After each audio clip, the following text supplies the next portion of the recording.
No one knew that I was a sex addict until the company's team-building exercise. I had forgotten to bring my medicine along for that night and was assigned to a tent with a male colleague.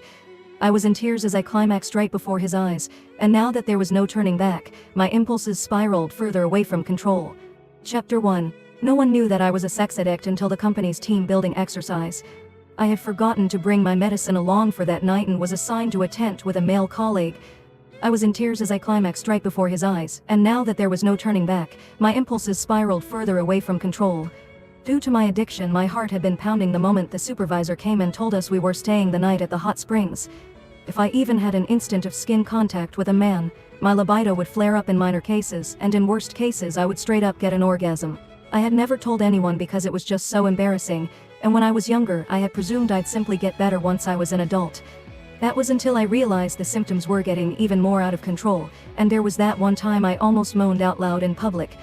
Fighting back the embarrassment that almost killed me, I went to the doctor and got some medicine. However, I had forgotten to bring my medicine as this team-building exercise was organized out of the blue, and very far from my home.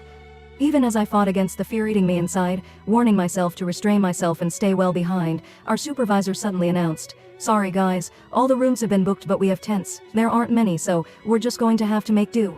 Ruth, you're going to Dean's tent." And that was how we got to the situation right now, me, a sex addict with no meds within reach, following the burly man into the tent. I did my best to keep to a corner in the tent, biting my lip and closing my eyes, while telling myself to fall asleep as soon as I could before the last dosage lost effect. But that was when Dean came to me.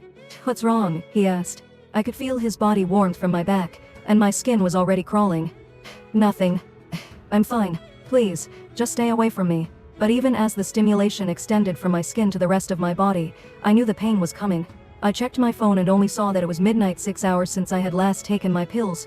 It was losing effect, soon. Chapter 2. Soon, my whole body was shuddering, while there was a warm stream gushing out between my legs.